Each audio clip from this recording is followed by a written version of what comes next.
Hello friends, welcome back to my channel চেখে দেখো। আশা করছি তোমরা সবাই ভগবানের আশীর্বাদে ভীষণ ভীষণ ভালো আছো। আমিও কিন্তু খুব খুব ভালো আছি তোমাদের ভালোবাসায়, তোমাদের আশীর্বাদে। আমি শতাব্দী চলে এসেছি আজকের বরবটির একেবারে নতুন স্বাদের একটা নতুন রেসিপি তোমাদের সঙ্গে শেয়ার করে নেওয়ার জন্য। আর বরবটির অনেক ধরনের রেসিপি তোমাদের সঙ্গে আগে শেয়ার করে নিয়েছি, তবে আজকের রেসিপিটা একটু অন্যরকম বলতে পারো। এটা একটা ইউনিক স্টাইল রেসিপি। তো বরবটির আমরা সবাই জানি কম বেশি বরবটির নিজস্ব কোনো খুব যে আহামরি কোনো টেস্ট থাকে তা কিন্তু একেবারেই না, কিন্তু আমরাই পারি তাকে আমাদের নিজেদের হাতের জাদুতে একদম টেস্টি করে নেওয়ার। তো টাইটেল আর থাম্বনেল দেখে তো আজকের বুঝেই গেছো কি বানাবো, তাহলে চলো ঝটপট বলে দিই। আর হ্যাঁ, আজকের ভিডিওটা কিন্তু স্কিপ না করে পুরোটা দেখার অনুরোধ রইল, কারণ আজকের ভিডিওটা যেহেতু ইউনিক তাই তোমাদের সঙ্গে আমি স্টেপ বাই স্টেপ শেয়ার করে নেব। তাই তোমরা যদি কোনো স্টেপ স্কিপ করে যাও বা ভিডিওটা স্কিপ করে যাও তাহলে অনেক কিছু স্টেপ স্কিপ করতে পারো, তার ফলে তোমরা যখন এই রেসিপিটা বাড়িতে ট্রাই করবে তোমাদের প্রবলেম হতে পারে। তো তাহলে চলো ঝটপট বলে দিই দেরি না করে। আজকের আমি বানাবো চিংড়ি দিয়ে বরবটি আলুর পোস্ত বা চিংড়ি আলু দিয়ে বরবটির পোস্ত। তো চিংড়ি আলু দিয়ে বরবটির পোস্ত বানানোর জন্য আমি এখানে বরবটি নিয়েছি। বরবটিগুলোকে কেটে ছোট ছোট করে কেটে ধুয়ে পরিষ্কার করে নিয়েছি।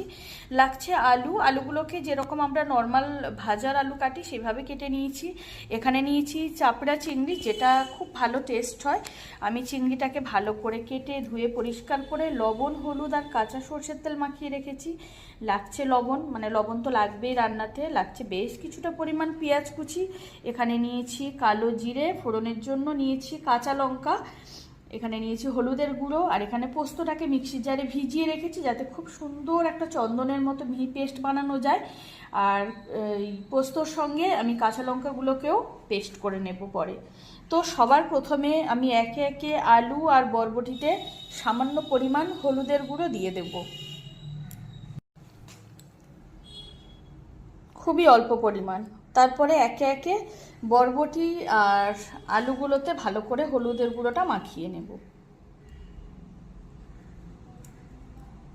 তো বরবটির মধ্যে আর আলুর মধ্যে কিন্তু হলুদের গুঁড়োটা মাখিয়ে নিয়েছি। এবার পুরো রান্নাটা আমি তোমাদের সঙ্গে স্টেপ বাই স্টেপ শেয়ার করে নেব। তাহলে চলো বন্ধুরা, এখন সোজা চলে যাব রান্নাতে। আর পোস্তটা যেহেতু প্রথমেই লাগছে না, যখন লাগবে সেটা আমি তোমাদেরকে বলে দেব, আর তখনই এটার একটা মিহি পেস্ট বানিয়ে নেব।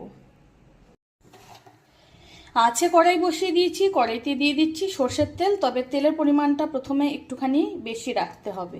এখন সবার প্রথমে তেলটাকে একদম ভালো মতো ধোঁয়া ওঠা গরম করে নেব, তারপরে আমি তোমাদেরকে বলছি কি করতে হবে।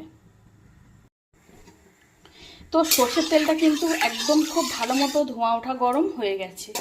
এখন সবার প্রথমে আমি হলুদ মাখানো আলুগুলোকে তেলের মধ্যে দিয়ে দিচ্ছি। তারপর একে একে বরবটি আর চিংড়িগুলোকেও ভেজে তুলে নেব। শুধু আলুটাকে একদম খুব ভালো মতো ফুল আছে ডিপ ফ্রাই করে নেব।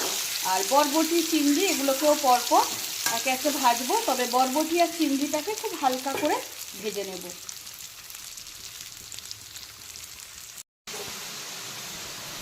তো বন্ধুরা, আলুগুলো কিন্তু খুব সুন্দর করে ডিপ ফ্রাই করে নিয়েছি, সেটা তোমরা দেখে বুঝতেই পারছো। এখন যতটা সম্ভব এরমভাবে তেল ঝরিয়ে একটা ঝাঁঝরি হাতার সাহায্যে আমি তুলে নিচ্ছি, যাতে তেলটা যতটা সম্ভব নিগড়ে নেওয়া যায়। তেলটা না থাকাই বেশি ভালো।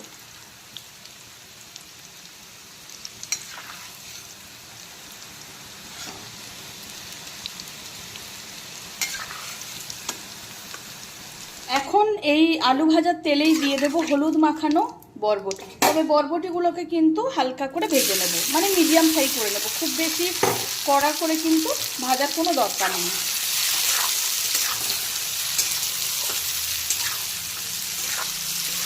আর আঁচটা কিন্তু আমি একদমই ফুল ফ্লেমে রেখেছি।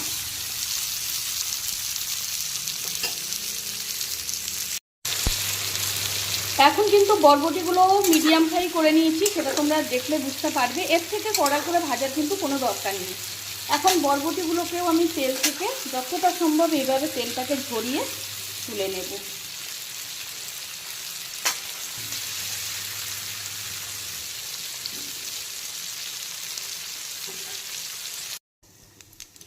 এখন কিন্তু একে একে আলু আর বরবটিগুলোকে ভেজে তুলে নিয়েছি। এখন আলু আর বরবটি ভাজার তেলেই দিয়ে দেব লবণ, হলুদ আর কাঁচা সরষের তেল মাখানো চাপড়া চিংড়ি।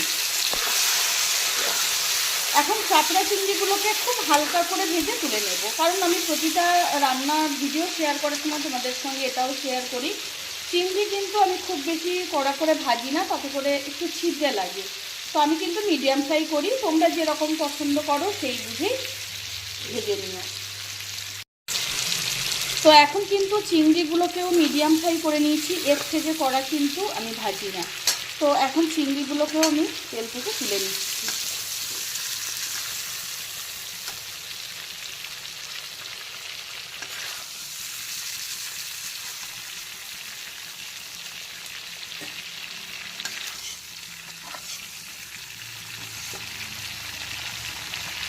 এখন কিন্তু আলু, বরবটি, চিংড়ি একে একে সব ভেজে তুলে নিয়েছি। এখন আলু, বরবটি আর চিংড়ি ভাজার তেলেই দিয়ে দিচ্ছি সবার প্রথমে কালো জিরে ফোড়ন, আর দিয়ে দিচ্ছি পেঁয়াজ কুচি। এখন বেশ কিছুক্ষণ সময় নিয়ে সবার প্রথমে পেঁয়াজ কুচিটাকে হালকা বাদামি কালার করে ভেজে নিতে হবে, অবশ্যই লো টু মিডিয়াম আছে অল্টারনেট করে করে, যাতে করে পেঁয়াজটা পুরোপুরি ভাজা ভাজা হওয়ার আগে বা পেঁয়াজের যে একটা নিজস্ব কাঁচা গন্ধ থাকে সেটা চলে যাওয়ার আগে পুড়ে না যায়।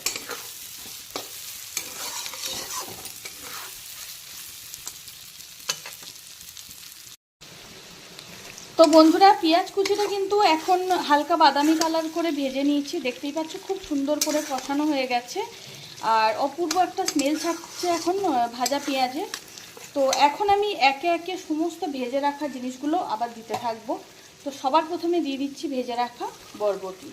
তো বরবটিগুলোকে এখন পেঁয়াজ কুচির সঙ্গে 3 থেকে 4 মিনিট সময় নিয়ে আবারও একটু এইভাবে কষিয়ে নেব।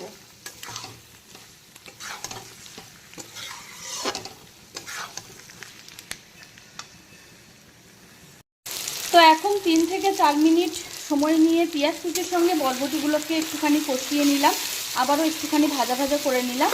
তো এখন আমি ভেজে রাখা আলু আর চিংড়িগুলোকে দিয়ে দেব। এখন আবারও 3 থেকে 4 মিনিট সময় নিয়ে সমস্ত কিছু পেঁয়াজের সঙ্গে খুব ভালো করে কষিয়ে একদম ভাজা ভাজা করে নিতে হবে। তো এখন আমি এখানে দিয়ে দেব স্বাদ মতো লবণ, আর খুব সামান্য পরিমাণ হলুদের গুঁড়ো দিয়ে দিলাম, কারণ আমি আলু, চিংড়ি, তারপরে বরবটি এগুলোতে সব কিছুতে কিন্তু হলুদের গুঁড়োটা মাখিয়ে রেখেছিলাম। তো এখন 3 থেকে 4 মিনিট সময় নিয়ে মিডিয়াম টু হাই ফ্লেমে আবারও সমস্ত কিছু কষিয়ে নিচ্ছি। তো বন্ধুরা, ভেজে রাখা চিংড়ি, আলু, বরবটি এগুলোকে আবারও প্রায় 3-4 মিনিট সময় নিয়ে ভালো করে পেঁয়াজের সঙ্গে লবণ, হলুদ সব কিছুর সঙ্গে খুব ভালো করে কষিয়ে নিয়েছি, ভাজা ভাজা করে নিয়েছি।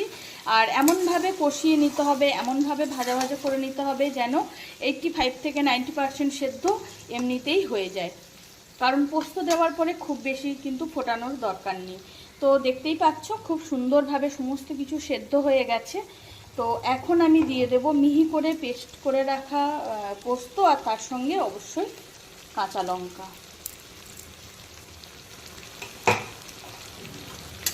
এখন পোস্ত বাটার সঙ্গে এগুলোকে খুব ভালো করে একটু মিক্সড করে নেব।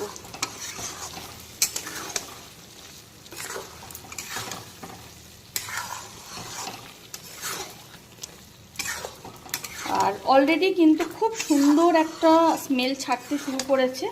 আমরা সবাই জানি ভাজা চিংড়ি, বরবটি, আলু এগুলো একসঙ্গে যখন ভাজা করি, বা এর একটা রেসিপি আমি একটা ভিডিও তোমাদের সঙ্গে আগে শেয়ারও করে নিয়েছি, খেতে কিন্তু জাস্ট অনবদ্য হয়। তো এখন আমি দিয়ে দিচ্ছি মিক্সির জারে লেগে থাকা পোস্ত বাটাটাকে সামান্য জলে গুলে দিয়ে দিচ্ছি, যাতে করে সমস্ত কিছু খুব ভালো মতো একটু গা মাখা হয়ে যায়। এখন কিন্তু আঁচটাকে একেবারে ফুল ফ্লেমে রেখে বাকি রান্নাটা করে নেব, কিন্তু সেদ্ধ হওয়ার কোনো কিছুই বাকি নেই, শুধু যাতে সমস্ত মশলার ফ্লেভার সব কিছুর সঙ্গে খুব ভালো মতো ঢোকে, বা চিংড়ির ফ্লেভারটা যাতে গ্রেভির সঙ্গে বা বরবটি, আলু এগুলোর সঙ্গে মেশে, সেটার জন্যই কিন্তু সামান্য পরিমাণ জল দিতেই হবে। তো বন্ধুরা, এখন প্রায় 10 মিনিট সময় নিয়ে ফুল আছে বাকি রান্নাটা করে নিলাম পোস্ত বাটা আর সামান্য পরিমাণ জল দেওয়ার পরে। দেখতেই পাচ্ছ খুব সুন্দরভাবে রান্নাটাও কিন্তু হয়ে গেছে। আর যেটুকু মনে হচ্ছে একটুখানি মানে জলভাব রয়েছে বা হালকা একটু গ্রেভি রয়েছে মনে হচ্ছে, এটা কিন্তু আস্তে আস্তে মানে যেহেতু পোস্ত বাটা দেওয়া রয়েছে আস্তে আস্তে জমে যাবে, আর আলু রয়েছে তাই এইটুকু গ্রেভি কিন্তু রাখলে কিন্তু খেতে ভালো লাগবে। তো আমার আজকে রান্নাটাও কিন্তু একেবারে কমপ্লিট। চিংড়ি আলু দিয়ে বরবটির পোস্ত একদম রেডি। আঁচটা এখন বন্ধ করে দিলাম। এখন একটা সার্ভিং বলে ঢেলে গরম গরম ধোঁয়া ওঠা ভাতের সঙ্গে সার্ভ করে দেব। তাহলে বন্ধুরা, তোমাদের সঙ্গে আজকের বরবটির একেবারে নতুনত্ব স্বাদের একটা recipe, unique style recipe share করে নিলাম। তোমাদের কেমন লাগলো সেটা কিন্তু কমেন্ট করে জানাতে একেবারেই ভুলো না। আমার আজকের রেসিপি যদি তোমাদের ভালো লেগে থাকে তাহলে অবশ্যই রেসিপিটা বাড়িতে ট্রাই করো, কারণ আমার প্রতিনিয়ত চেষ্টা থাকে তোমাদেরকে একঘেয়েমি রান্নার বাইরে গিয়ে কিছু দেখানো, যাতে করে একটুখানি স্বাদ বদল ঘটে। আমার আজকের রেসিপি যদি তোমাদের ভালো লেগে থাকে তাহলে অবশ্যই লাইক কমেন্ট শেয়ার করো, চ্যানেলটিকে সাবস্ক্রাইব করে দিও। আরও অনেক ভালো নতুন ইউনিক স্টাইল রেসিপি পেতে পাশে থাকা বেল আইকনটি অবশ্যই প্রেস করে দেবে, তাতে করে আমি যখনই কোনো নতুন রান্নার ভিডিও আপলোড করব সবার প্রথমে তোমরা নোটিফিকেশান পেয়ে যাও। আর বরবটির বা আবারও কোনো নতুন সবজির বা মাছ মাংস যে কিছুর হোক, খুব তাড়াতাড়ি ইউনিক স্টাইল রেসিপি তোমাদের সঙ্গে শেয়ার করে নেব। আর খেতে কিন্তু জাস্ট অনবদ্য হয়, যে কারণে তোমাদের সঙ্গে শেয়ার করে নেওয়া। তো কথা হবে আবার পরের ভিডিওতে। ততক্ষণ সবাই খুব ভালো থেকো, সুস্থ থেকো। আজকের মতো বিদায়।